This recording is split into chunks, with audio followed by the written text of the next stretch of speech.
The first night I slept in my dead wife's childhood home, someone knocked on my bedroom door at exactly 2:13 a.m. The sound was soft. 3 slow taps. Not desperate. Not loud. Somehow, that made it worse. I opened my eyes to darkness thick enough to swallow the room whole. Rain hammered against the old windows, branches scraping the siding with long, dragging noises that sounded almost human. For a second, I forgot where I was. Then the smell hit me. Dust. Cedarwood. Old books. The Hale family house. The place Amelia had begged me never to sell, even when the medical bills started piling up. I sat up slowly, my back aching from the mattress that felt older than I was. Another knock. 3 taps again. My pulse climbed. Adrian. Lucas's voice came through the door, shaky and quiet. Can you open up? I rubbed a hand over my face and checked my phone. 2:13 a.m. Of course it was. Every terrible thing in life seemed to happen after 2 o'clock in the morning. I got out of bed, my bare feet freezing against the hardwood floor, and opened the door halfway. Lucas stood there in gray sweatpants and an oversized college hoodie, his dark hair damp like he'd been running his hands through it for the last hour. The hallway light behind him flickered once. His face looked pale. I heard her again, he whispered. The exhaustion sitting in my chest all week twisted into something heavier. Amelia had been gone for 8 months, but this house still breathed her name through every wall. Her framed piano certificates downstairs. Her winter coat hanging by the front closet because neither of us could bring ourselves to move it. Even the air felt haunted by her. Lucas, I said carefully. You probably just heard the pipes. The pipes don't say my name. Silence stretched between us. Rain rattled the windows harder. Lucas glanced over his shoulder toward the dark staircase behind him, and for the first time since I'd arrived, he actually looked scared. Not dramatic. Not playful. Just young. Too young to lose his sister. Too young to pretend he was handling it better than everyone else. Can I stay in here tonight? He asked quietly. Just until I calmed down. I should have said no. That would have been the smart thing. The safe thing. Instead, I stepped aside. Fine, I muttered. But you're taking the side closest to the wall. Lucas exhaled like I'd just saved his life. You're my favorite person right now. Your standards are low. He smiled faintly at that, and something uncomfortable shifted in my chest. Lucas had always smiled like Amelia did around the eyes. It made looking at him dangerous in ways I didn't want to examine too closely.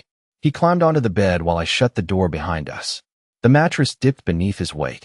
Outside, thunder rolled low across the hills surrounding the property. You can leave the lamp on if you want, I said. No, Lucas answered too quickly. Then softer, I sleep better in the dark. That made absolutely no sense for someone claiming to be terrified of ghosts. I frowned but said nothing. I lay back down stiffly beside him, leaving enough space between us for another person. For a while, neither of us spoke.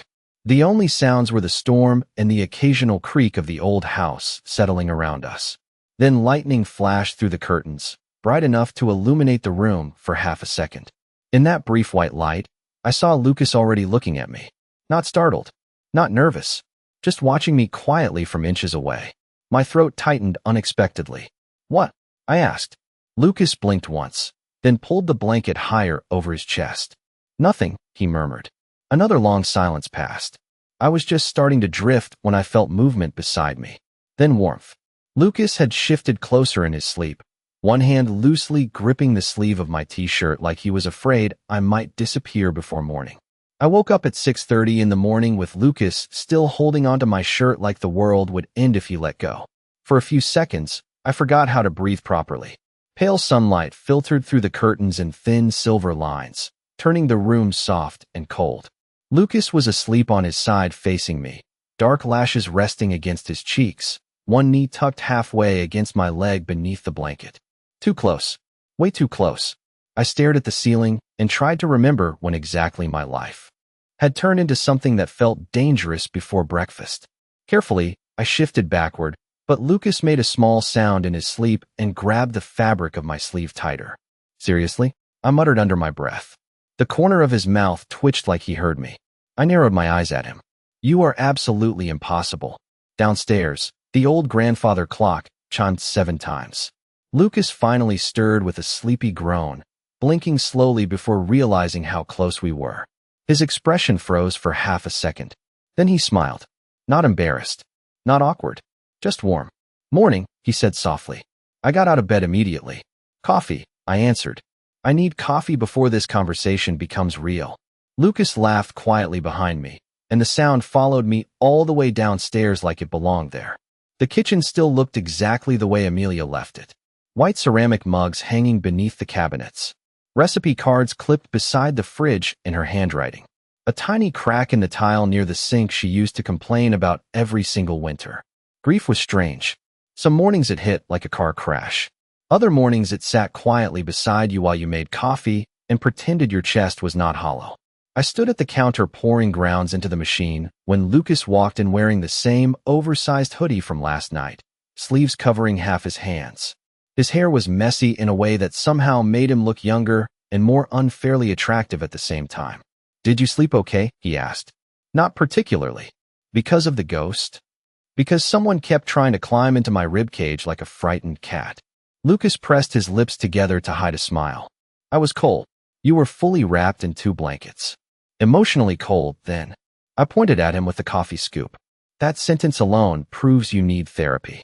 He grinned openly this time, leaning against the kitchen island while rain continued tapping softly against the windows. For a moment, the house did not feel haunted at all. Then the lights flickered. Once. Twice. The smile disappeared from Lucas's face instantly. The overhead light went out with a sharp click, plunging the kitchen into gray morning shadows. Lucas straightened so fast, he nearly knocked over one of the stools. Adrian, he whispered. It is a power outage, I said automatically, though my own pulse had jumped. Storm probably hit the lines. Somewhere upstairs, a door slammed shut. Hard. Both of us froze. The sound echoed through the house like a gunshot in the silence. Lucas grabbed my wrist before I could even process it. His fingers were cold. Really cold. That was upstairs, he said quietly. Another sound followed. Slow footsteps crossing the second-floor hallway directly above us. My stomach tightened. The house was supposed to be empty except for us. Lucas moved closer without seeming to realize it, shoulder brushing mine as the footsteps creaked overhead again. 1, 2, 3. Then silence. The coffee machine suddenly beeped back to life as the power returned, making Lucas jump so hard he nearly collided with me. Instinct took over before logic did. I caught him by the waist to steady him, and the second my hand touched him, everything in the room seemed to stop moving. Lucas looked up at me with wide eyes, breathing unevenly. Too close again. Always too close. Do not let go yet, he murmured softly. And for some reason I could not explain, I did not. By noon the storm had settled into a cold, gray drizzle that wrapped around the property like a wet blanket, and somehow Lucas had managed to stay within 3 feet of me the entire morning. If I moved to the living room, he appeared on the couch. If I went upstairs to unpack boxes, he leaned against the doorway pretending to scroll through his phone while watching me over the top of it. At one point I walked into the laundry room and nearly collided with him standing directly outside the door, holding 2 mugs of coffee like some deeply unsettling ghost boyfriend. You are following me, I said flatly. Lucas handed me a mug. I prefer emotionally supervising. That is somehow worse. He smiled into his own coffee cup, clearly pleased with himself. I should have been irritated. Instead, I found myself listening for his footsteps whenever the house got too quiet. That realization alone almost made me walk directly into traffic.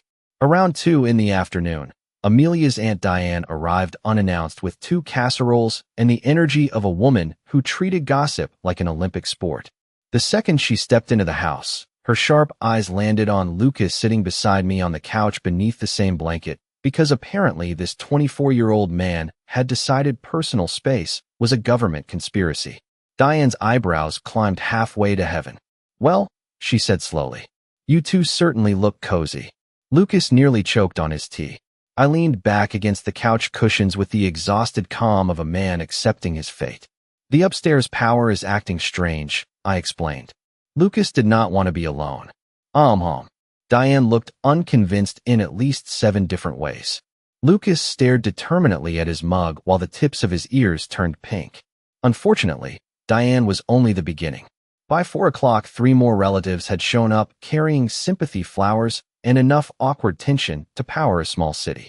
The old Hale house suddenly felt too crowded, too warm, too loud. Questions bounced nonstop through the living room. Was I selling the property? Was Lucas staying here permanently? Had anyone checked the attic after the noises last night? Every time Lucas tried to speak, someone interrupted him. Every time he moved away from me, another relative pulled him into some uncomfortable conversation about grief or responsibility or moving forward.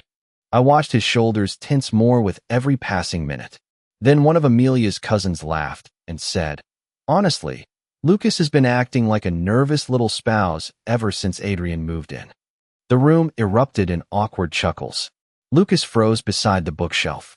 Something sharp twisted in my chest before I could stop it. "Enough," I said quietly. The room fell silent. Even I sounded surprised by how cold my voice came out. Amelia's cousin blinked. I was joking. It was not funny. Lucas looked at me quickly then, startled in a way that made my heartbeat stumble for reasons I absolutely did not want to unpack. The silence stretched too long after that. Someone changed the subject.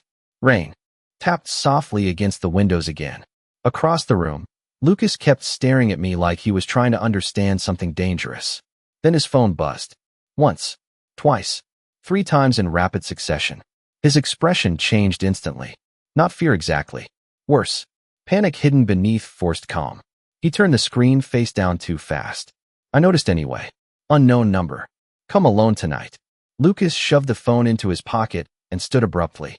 "I need air," he muttered. Before anyone could answer, he disappeared through the back door into the rain. Something in my stomach dropped hard. I waited exactly 10 seconds before following him outside. Lucas stood near the old oak tree behind the house, shoulders tight beneath his hoodie while rain soaked through his dark hair. He looked up when he heard me approach, and for a second his expression cracked into something raw and exhausted. Then it vanished. "You should not be out here," I said. "You hate thunderstorms." "I hate people more right now." Another buzz came from his pocket. Lucas ignored it. I stepped closer. "Who keeps texting you?" "Nobody important." "Lucas." He looked away too quickly. Lightning flashed somewhere beyond the hills, illuminating his face just long enough for me to catch the truth written all over it. He was scared again. Only this time, it had nothing to do with ghosts. Lucas refused to explain the messages that night, and the more he avoided the subject, the more it crawled under my skin like a splinter I could not reach. By 8 o'clock the rain had stopped completely, leaving the entire property wrapped in wet silence. The Hale family dining room glowed gold beneath the chandelier, while relatives filled every chair around the long oak table pretending grief made them kinder people than they actually were. It did not. I sat near the end of the table beside Lucas while conversations rose and fell around us in careful fake politeness. The smell of rosemary chicken and red wine mixed strangely with old tension and older resentment. Across from me, Diane dabbed her mouth with a napkin before saying, "The neighbors have started talking already." Lucas immediately stiffened beside me. I looked up slowly. "About what?" Diane sighed dramatically. "About appearances, Adrian. You and Lucas staying here alone together. Sharing rooms during storms. People notice these things in a small town." Lucas stared down at his plate hard enough to crack it. Someone farther down the table muttered, "It does look a little inappropriate." My exhaustion vanished instantly. Cold replaced it. "Lucas lost his sister," I said evenly. "And I lost my wife." Silence fell over the room again. "Nobody is accusing anyone," Diane said quickly.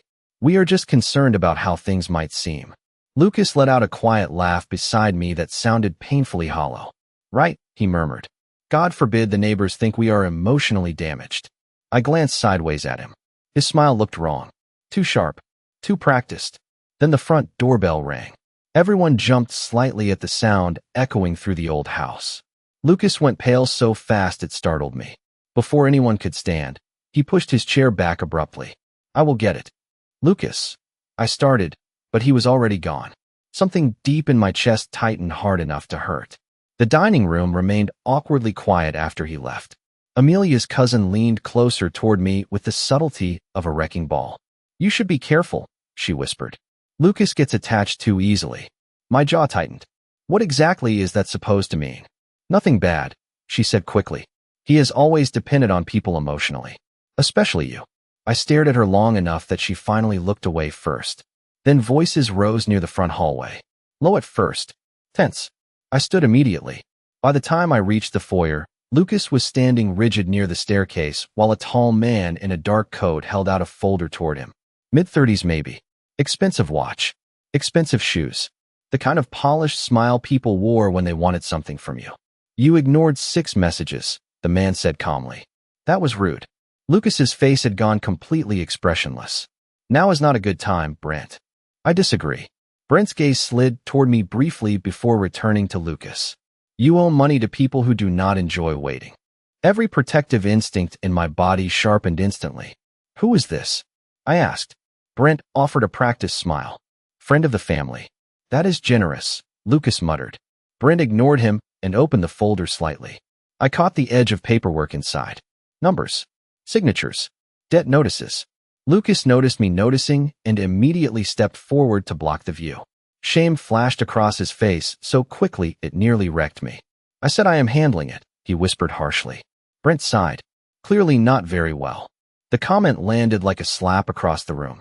Lucas looked down instantly, shoulders tightening beneath his hoodie. Something in me snapped cold and quiet. That is enough, I said. Brent raised an eyebrow. Excuse me. You came into my house during a memorial dinner to pressure someone who is grieving. My voice stayed calm, controlled. Somehow that made it sharper. Whatever issue exists between you two can wait until tomorrow. Brent studied me for a second too long. And you are. Before I could answer, Lucas spoke softly beside me. He is the only person here who has ever treated me like I matter. The room went completely silent behind us. Brent looked between us slowly, understanding dawning in a way that made my pulse spike unpleasantly. Then he smiled again. Smaller this time. Colder. I see, he said quietly. Lucas moved closer until his shoulder brushed mine, almost unconsciously. Please leave, he said. Brent held his gaze another moment before closing the folder. Tomorrow night, he warned softly. Do not disappear again. Then he walked out into the dark. The second the front door shut, Lucas stopped breathing normally.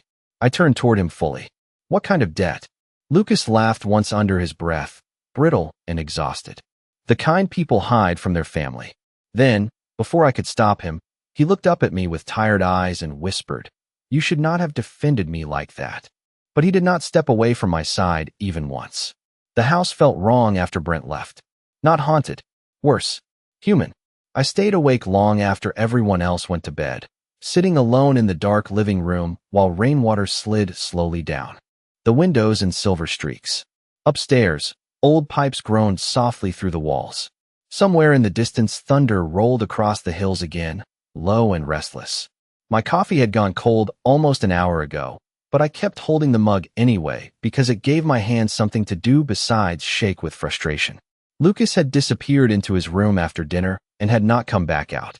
Part of me wanted to leave him alone. The other part kept replaying the look on his face when Brent mentioned the debt. Shame, fear, exhaustion, and underneath all of it, something carefully hidden. Around midnight, I finally gave up pretending I was not worried and headed upstairs.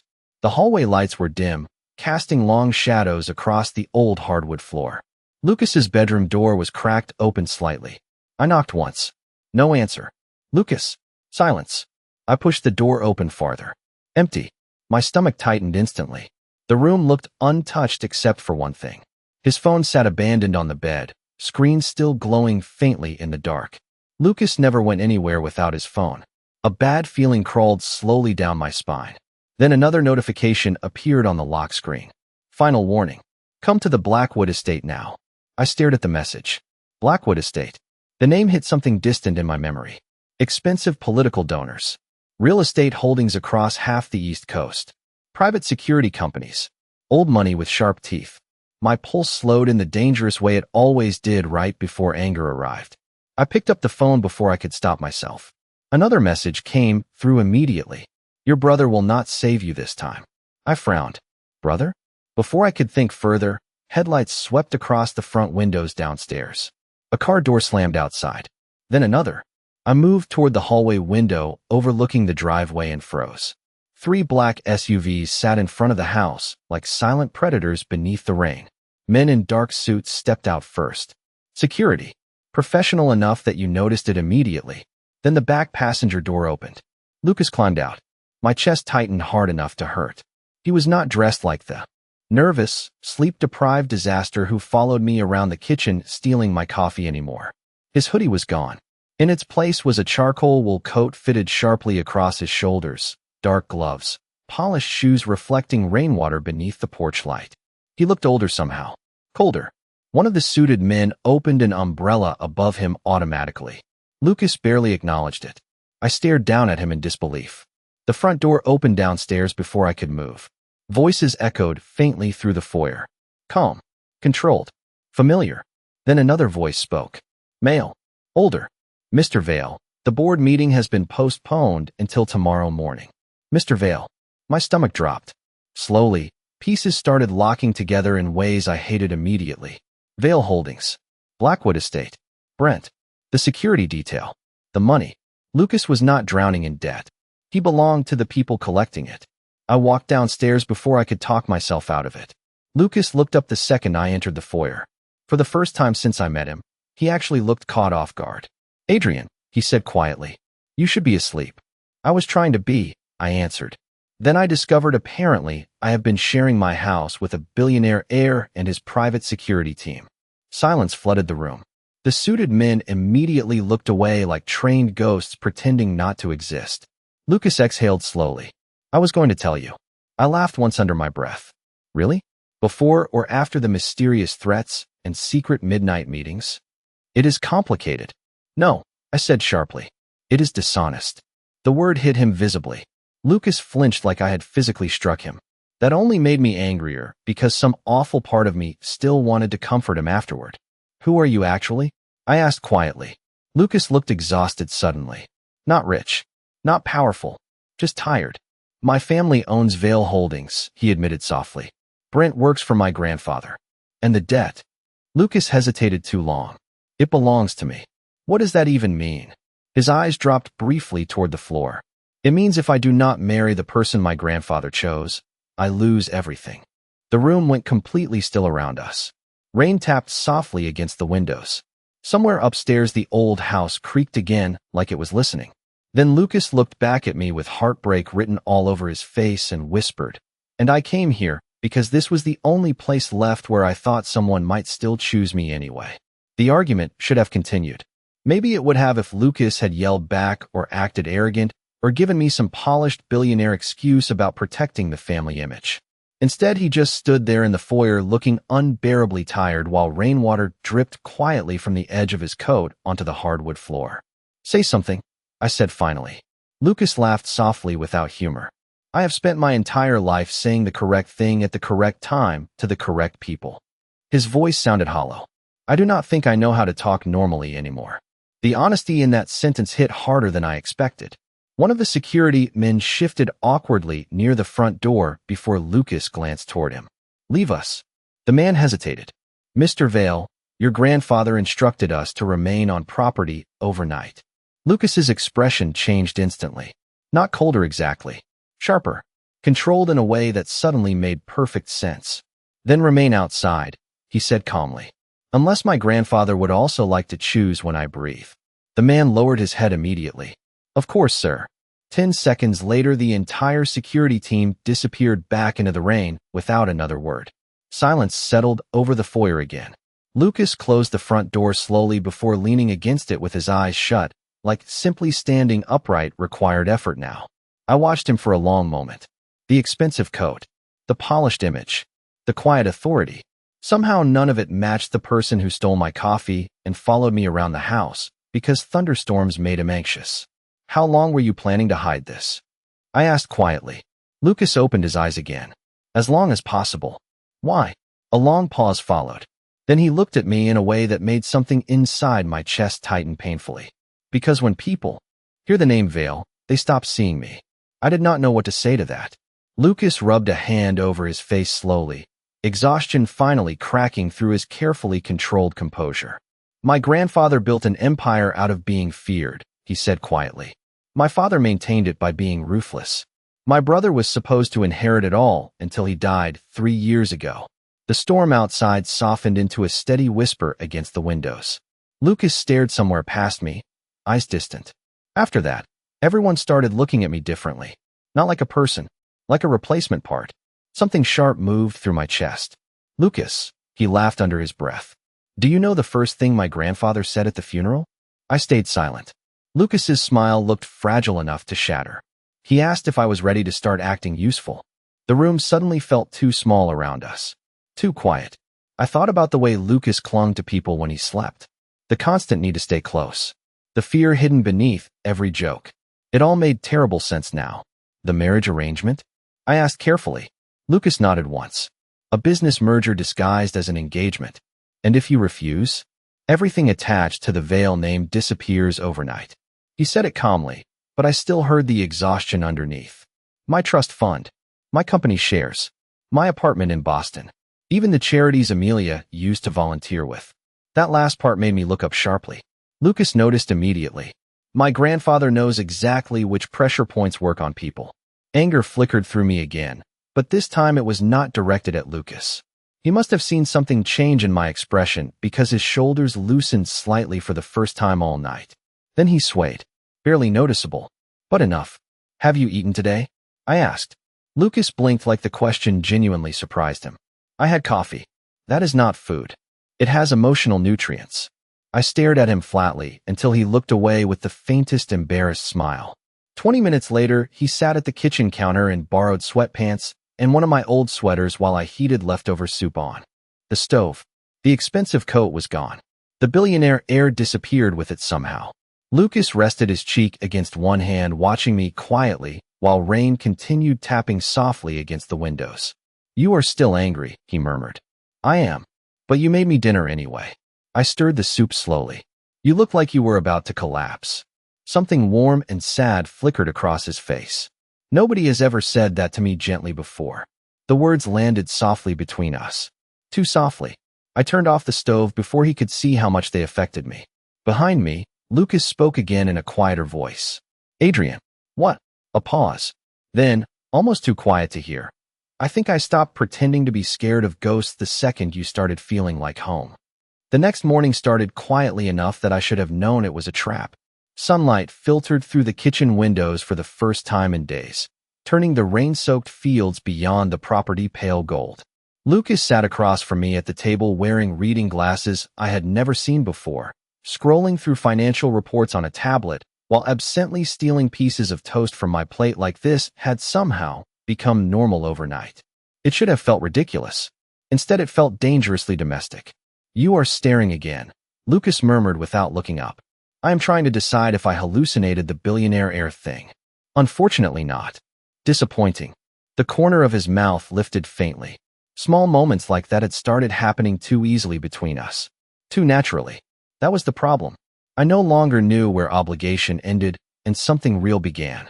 Before I could think too hard about it, the sound of tires crunching across gravel echoed outside. Lucas's expression changed instantly. The softness disappeared from his face like someone flipping off a light switch. I stood and looked through the front window. Another black SUV. Brent stepped out first. Behind him came an older man in an expensive charcoal coat, with silver hair and the kind of posture that radiated power even from 30 feet away. Lucas went completely still beside me. That is my grandfather, he said quietly. Something cold settled into my stomach. 10 minutes later, the Hale living room felt like a battlefield disguised as polite conversation. Relatives gathered nervously along the walls while Lucas stood near the fireplace, posture rigid beneath the pressure of his grandfather's attention. Theodore Vale looked exactly like the kind of man who controlled cities from behind closed doors. Calm eyes, calm voice, no warmth anywhere. He studied the house slowly before landing his gaze on me. So he said smoothly, "You are Adrian Hale." I met his stare evenly. I am. Theodore nodded once. Lucas has become very attached to you. The sentence sounded less like affection and more like accusation. Lucas stepped forward immediately. Grandfather. Theodore ignored him completely. I warned you this would happen, he continued calmly. You always confuse kindness with permanence. The words hit Lucas visibly. I saw it happen in real time. A tiny flinch. A brief lowering of his eyes. Then Brent opened a leather folder and handed several papers to Diane. What is this? She asked nervously. Brent smiled faintly. Documentation. My pulse slowed dangerously. Diane scanned the first page before gasping softly. Then Amelia's cousin grabbed another sheet. The silence in the room shifted instantly into something uglier. I crossed the room and took the papers from her hands. The first page was a contract. My name across the top. Lucas's beneath it. Compensation agreement. Public companionship arrangement. Monthly payment schedule. I stared at the page in disbelief. Then I saw the photos clipped behind it. Pictures of me and Lucas together outside the house. Him holding my sleeve during the storm. My hand on his waist in the kitchen. Him asleep against my shoulder in the living room 2 nights ago. My stomach dropped hard. This is not real, Lucas said sharply. Theodore finally looked at him. The signatures are. Lucas went pale. I looked closer. The signature on the bottom did look like mine. Almost perfectly. My chest tightened with sudden understanding. The architectural contract I signed last month at the firm. The copied paperwork. Someone had forged the rest. From there, around us whispers started immediately. Oh my God, was he using him? That poor boy. Lucas looked horrified. Truly horrified. He turned toward me quickly. Adrian, I swear to you, I did not. Enough, Theodore interrupted calmly.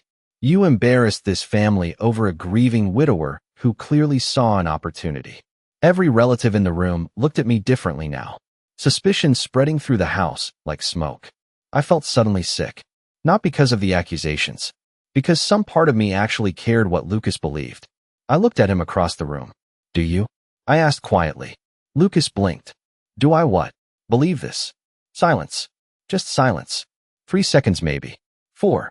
But it felt endless. Lucas looked between me and the papers in Brent's hands, breathing unevenly.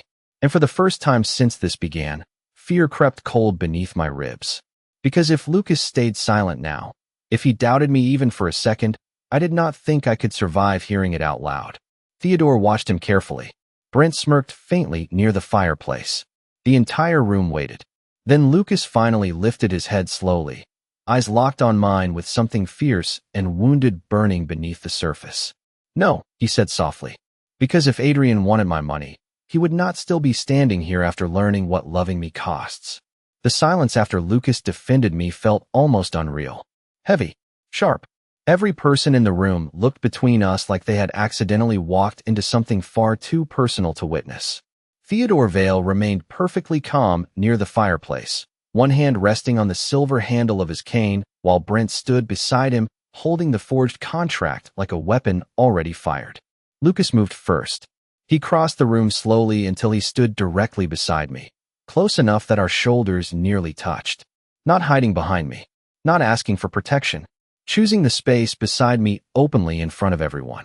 Theodore's eyes narrowed slightly. You are embarrassing yourself, he said quietly. Lucas did not even look at him. That stopped frightening me the second I realized what your approval costs. A faint ripple moved through the room. Brent stepped forward quickly. Mr. Vale, with respect, emotions are clouding your judgment. The evidence speaks for itself. Actually, Lucas said calmly, the evidence speaks very loudly about forgery. Brent froze almost imperceptibly. I noticed. So did Lucas. Slowly, Lucas turned toward the crowd gathered in the living room. Calm settled over him in a way I had never seen before. Not coldness. Control. The kind built from years of surviving powerful people without becoming one of them. My grandfather taught me many things, he said evenly. One of them was to never sign anything without digital verification attached. He held out his hand slightly.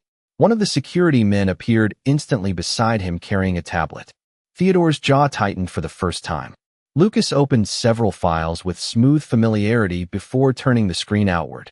Every legal document associated with Vale Holdings contains encrypted timestamp authentication. His gaze landed directly on Brent now. These contracts do not. Brent's face lost color immediately. Murmurs exploded around the room. Lucas continued calmly over the noise. Additionally, Adrian signed the original architecture agreement in blue ink. He zoomed in on the copied signature. This forgery was printed in black thermal transfer composite. Brent opened his mouth. That proves nothing. No, Lucas agreed softly. This does. He tapped the screen again. Security footage appeared from the Vale corporate offices dated 3 nights earlier. Brent stood inside a records room beside a copy machine feeding paperwork through one page at a time. The timestamp glowed clearly across the top corner. The entire room erupted instantly. Diane gasped loudly. Amelia's cousin covered her mouth in shock. Theodore's expression finally darkened into genuine anger as he turned slowly toward Brent. Brent looked trapped now, sweating, cornered. Mr. Vale, he started quickly. I only did this because I believed Mr. Hale was manipulating you emotionally, and enough. Lucas's voice cracked through the room like glass. Everyone fell silent again. Even Theodore. Lucas looked exhausted suddenly. Hurt, in a way. That made my chest ache. You forged evidence to make the one person who has shown me kindness look like a predator. Brent swallowed hard. I was protecting your future. No, Lucas said quietly. You were protecting the version of me that stays obedient. The words landed hard enough to shake the entire room. Then Lucas turned toward me fully for the first time. His expression softened instantly. The shift was so visible that several people nearby looked away awkwardly like they were witnessing something intimate. When I came here, he said softly, I was lonely enough to pretend thunderstorms and ghosts were reasons to stay close to someone. My heartbeat stumbled painfully. Lucas took one small step closer. At first, maybe I was hiding behind excuses. Maybe I was hiding behind grief too. His eyes held mine steadily. But none of this became real because of contracts or money or family pressure. The room had gone completely silent around us. I could barely hear anything except the rain beginning softly outside again. Lucas smiled then. Small, honest, terrified. It became real because Adrian Hale looked at me like I was still human after finding out exactly who I was. Something in my chest broke open quietly. Across the room, Theodore watched us both with unreadable eyes while Brent stood abandoned beside the fireplace, looking smaller than before somehow. Lucas never looked away from me once. So let me make this very clear in front of everyone, he said softly. If there was ever anything fake here, it was every version of myself I created before meeting him. Then, with his entire family watching, Lucas reached for my hand openly for the very first time. And this time, I held on. The living room stayed quiet long after Brent was escorted out of the house. Rain drifted softly against the windows while relatives slowly avoided eye contact and gathered their things with embarrassed murmurs. Nobody seemed entirely sure how to recover from witnessing the Vale family implode beside the Hale family fireplace. Theodore remained standing near the mantel for several long seconds, watching Lucas and me with the same unreadable expression. Then finally he spoke. You are making a mistake. Lucas did not let go of my hand. Probably, he answered calmly. But for once it is my mistake to make. Theodore's gaze sharpened slightly. You would walk away from your inheritance for this. The question hung heavily in the room. I felt Lucas's fingers tighten faintly around mine before he answered. I spent years believing survival and happiness were the same thing. His voice stayed quiet. Steady. They are not. Something flickered across Theodore's face then. Not approval. Never that. But maybe the briefest trace of recognition. He looked older suddenly. Tired in a way power could not hide. Your brother said something similar once, he murmured. Lucas went completely still beside me. Theodore adjusted the cuffs of his coat slowly before turning toward the door. If you leave the family arrangement, he said without looking back, you will receive nothing from Vale Holdings except your personal shares. Lucas exhaled softly beside me. That is still more than enough. Theodore paused at the doorway. You sound very certain for someone who has always been afraid of being abandoned. The room fell silent again. Lucas lowered his eyes briefly. Then I stepped forward before he could answer. He is not alone anymore. Theodore looked at me then. Really looked at me. Whatever he saw seemed to settle something quietly inside him, because he gave one small nod before leaving without another word. The front door closed behind him with a soft click. Just like that, the storm was over. The house felt strangely lighter afterward. Not healed exactly, but breathing again. One by one the relatives finally left too, carrying awkward apologies and untouched casserole dishes into the wet, gray evening. Diane hugged Lucas tightly near the door before whispering something that made his eyes go suspiciously bright for half a second. Then suddenly it was just us alone in the quiet house again. Lucas stood near the front window watching the rain for a long moment while I cleaned abandoned coffee cups from the living room table. So, I said finally, you just walked away from $1 billion empire. Lucas glanced back at me. Technically several. Billion. That was not supposed to make me feel worse. He smiled faintly before the expression softened into something more vulnerable. I meant what I said earlier. I looked up. Lucas stepped closer slowly, hands tucked into the pockets of my borrowed sweater. About you making me feel human again. The honesty in his voice hit me harder now, without an audience around us. Lucas, I know this is complicated, he interrupted quietly. I know Amelia mattered to both of us, and grief makes everything messy and unfair. I know I arrived here carrying secrets and panic and enough emotional damage to qualify for my own weather system. I laughed softly despite myself. Lucas smiled too, but his eyes stayed serious. But none of what I feel for you is fake. The room seemed to still around us. Somewhere upstairs the old house creaked softly, familiar now instead of frightening. I crossed the remaining distance between us before I could overthink it. Lucas looked startled when I reached up and brushed rain-damp hair back from his forehead gently. You know, I murmured.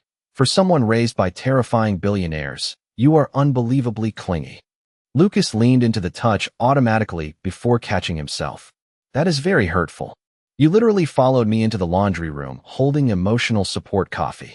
I was being supportive. I smiled despite everything. God help me, I smiled. Lucas looked at me then with the same quiet expression he wore the first night outside my bedroom door. Open, hopeful, terrified. This time when he reached for my hand, there was no grief hiding behind it. No storms, no ghosts, just choice. I intertwined our fingers slowly. Warmth spread through Lucas's expression so suddenly it almost wrecked me. Outside, the rain finally stopped. Pale evening light spilled across the wet fields beyond the windows like the world exhaling after holding its breath too long. Lucas squeezed my hand once before resting his forehead lightly against my shoulder. So what happens now? He asked softly. I looked around the old house filled with memories, heartbreak, and somehow the beginning of something new. Then I looked down at the man who had pretended to fear ghosts when really he had only been afraid of sleeping alone. Now, I said quietly, tightening my fingers around his. You stop looking for reasons to stay and just stay because you want to.